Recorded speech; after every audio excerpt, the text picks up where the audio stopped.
Good morning, Arizona. Debbie Hernandez here from Home Depot, and I'm at the studio, Channel 3 studio, in an office here, and we're going to be doing peel and stick wallpaper as an accent wall to kind of give the office a little bit of a lift. The peel and stick wallpaper is available only exclusively on HomeDepot.com, and it is got some beautiful textures and beautiful finishes. So this is a nice whitewashed brick pattern that we're going to be putting up. The first thing you want to do is measure your wall.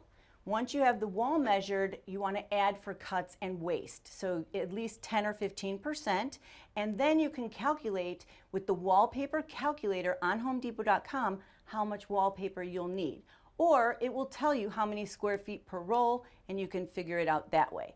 Then you order your wallpaper. Once you get it, then you're ready for your project. The tools that you're going to need for this project, very simply, is a tape measure, a scissors, a utility knife, big or small.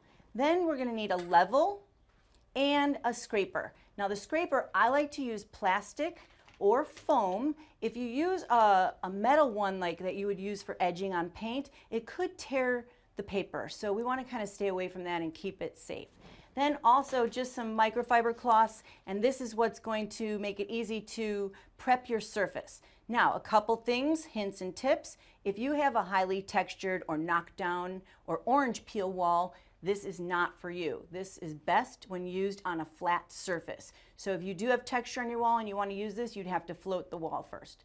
Then, before starting, you want to wipe down the wall. You want to just use a microfiber cloth that's damp and wipe down your whole wall and to get all the dust and debris off of it so you have a nice clean surface to start.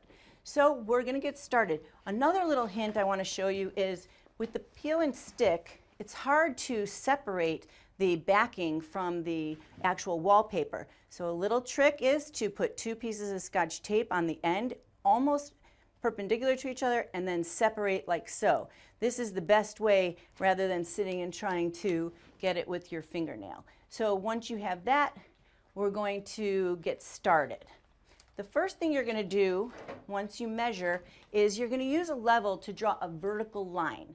The vertical line is going to help you get the paper very straight and very level. If you use to start right at the corner of your wall, walls are basically never perfectly level. So you're going to start and then your wallpaper is going to be askew for the rest of your project.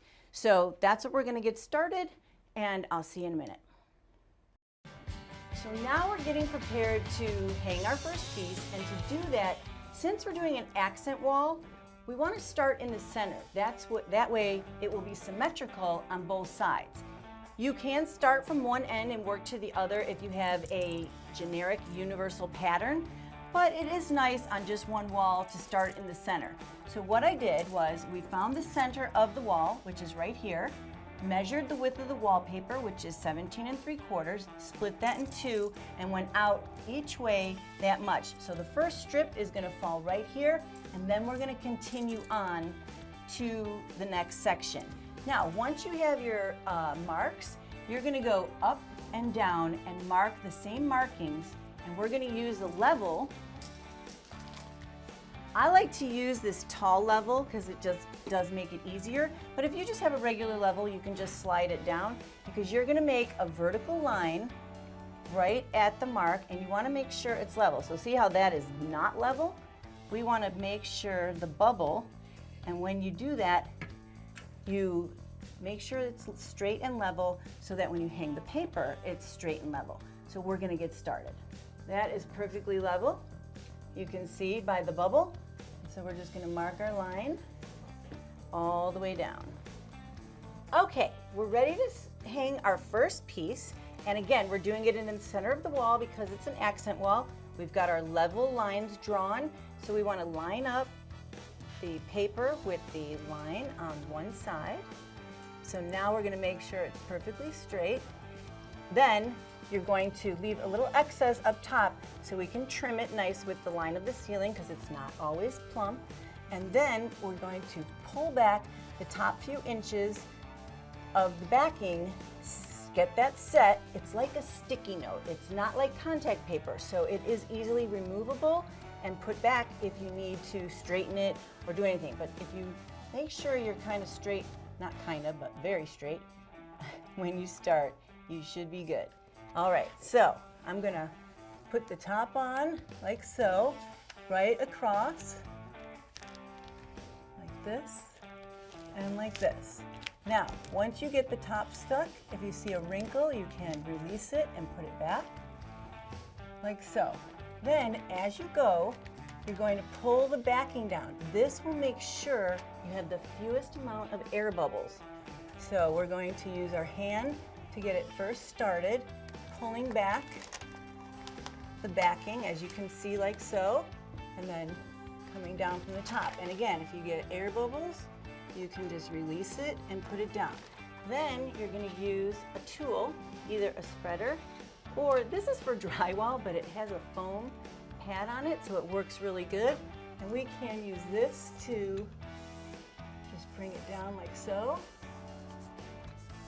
and then keep on peeling.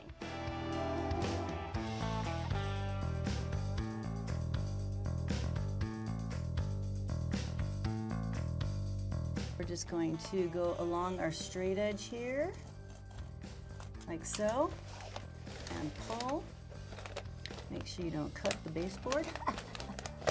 And voila. Just as a demonstrator, while we're going to do this whole wall in this peel and stick wallpaper, if you have an apartment or an office or a small space, or you just don't know if you're gonna like it or not, this wallpaper is for you. Peel and stick, it goes up very easy. Scrape it on like so, and then if you decide you're sick of it or you want to put it on a different wall or what have you, all you have to do is peel it right off. Like a sticky note, it leaves no residue, it leaves no adhesive, it peels right off, doesn't damage your wall, and it's like it was never there.